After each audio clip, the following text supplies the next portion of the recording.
Giannis and the Bucks in Houston on a 4-game win streak. Perk, the Rockets were not playing around, okay? You know where we're from. Bucks visiting the Rockets, looking for their 5th straight win. Under 5 minutes left in the 4th. Now, this was tough. Giannis gets the ball down low, but, scary. Amin Thompson. Yeah, I mean. Excessive. It was. Yeah, flagrant 2, and he was ejected from the game.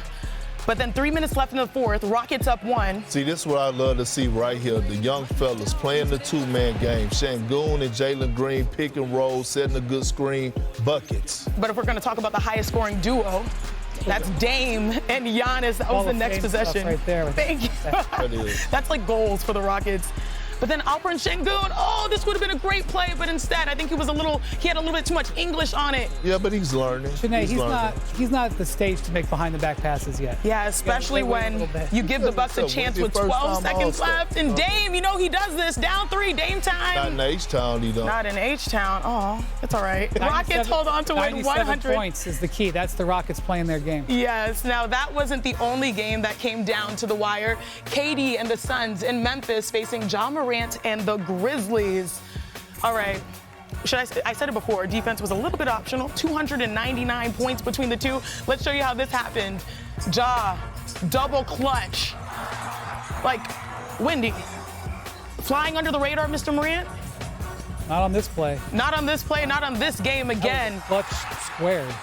That's all I've been asking. And he said, hey, call the man above because we're going to OT and overtime. Suns up 2. KD. To your spot. Exactly. Suns up 4. Under a minute to go, though. Right out of the way to get there. Grizzlies trailing 1. And look at that tip-in by Brandon Clark. Like, come on. Brandon Clark. Under the basket. Getting his legs up under him, back in the rotation. Now look at this inbound pass. A little bit of risky. Everyone's coming at Ja, but high risk, high reward. And then we get a little bit of a tiny gritty. We wanted him to get his swag back. Okay, final possession. It had us questioning a few things, but the Grizzlies would go on to win 151. 148. Ja had 29 and 8 assists. Now, according to ESPN Analytics, the Suns have just a 26% chance to even make the play-in and a 4% chance to reach the postseason. Phoenix also has the NBA's toughest remaining schedule. Now, KD was a guest on Draymond Green's podcast with Baron Davis. That just dropped. Take a listen. Do you want your career to end in Phoenix? Man, I want my career to end on my terms. That's the only thing. Bingo. I didn't want to move, and then as a player like me, I cost a lot. Me going into your team is gonna make it's gonna be a whole new era of your team when I get to your team. I'm still of value, you know what I'm saying? Especially in my contract and just my production. That me just getting up and moving in the middle of the season, it's gonna be a big blow to any team I'm going to. You know what I'm saying? I get why y'all want to trade me, and y'all looking at it just from simple fact that's just business, but. From me looking at it, I'm just like, it just don't make sense for either side right now to go through that. You know what I'm saying? When we just play the season out, and if that's the decision you want to make, in the off season, then you figure it out. So be it. So what I heard him say was basically that was a financial flex by Kevin Durant. KD just laid out the case explaining why he didn't want to be traded at the deadline. But, the offseason is a different story. What happens with the Suns this summer, Wendy? Yeah, well, they're going to trade him. And he knows that. And, he's actually given them, there's been a couple of opportunities where he could have criticized them for trying to trade him. He has not done that. He has been very professional about this, and I expect that to continue throughout the rest of the regular season. He's going to try to win every game he's out there. And then in the offseason, he sort of gave himself a little ad there. He's like, whatever team gets me, I'm going to make a difference. I'm still in my prime. So I think he's handled this very appropriately. And look, I know that the Warriors wanted him. It didn't work out. He said, I want to be there. The Warriors are doing great, too. They're doing just fine. KD is setting himself up for his last act. I think everybody's intentions are crystal clear here.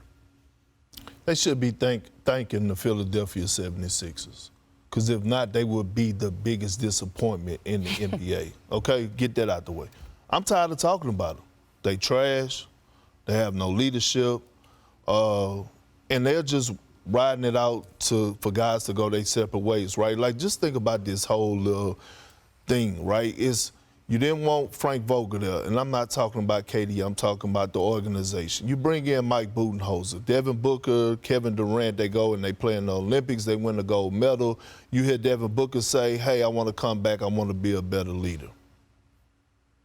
Do it look like you have this as a team full of vets that have any type of leadership?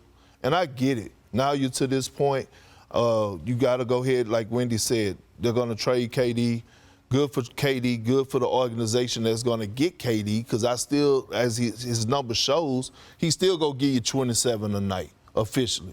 Again, it's not the roster on why they're losing games. It's the leadership in that locker room on why they can't pull together, and especially when you look at late game situations like last night when you lose to the Memphis Grizzlies. Perk, you saying this, and it's really a profound statement. The highest level of basketball that you just about can ever see was in the Olympic final this summer. And two guys were on the court when the game mattered. Booker and Durant play for the Suns. So for those two guys to be so important, and then they come and they're 4 games under 500, I know there's been some injuries. Look, I would just say this. What's February 26th? February 26, 2024, the Detroit Pistons were 8-49, okay? They are now in 6th place on an 8-game win streak or whatever. 1 year from now, the world can be different for the Suns. They can change this around, but it's going to get changed around with the KD trade. The KD trade that they're going to make is going to help or hurt, but help them do it. So their future is really how do they get 1 year from now and have turned things around. Wendy, this is the most expensive team in basketball. What is the bigger picture lesson learned from this quote-unquote failed experiment? I think if you were going to have a big three, and otherwise say big three guys making a max contract, it better work. And those guys really kind of better be in their primes. Mm-hmm. If it doesn't work, it's going to crash and burn. And that's what this is a lesson in the modern era.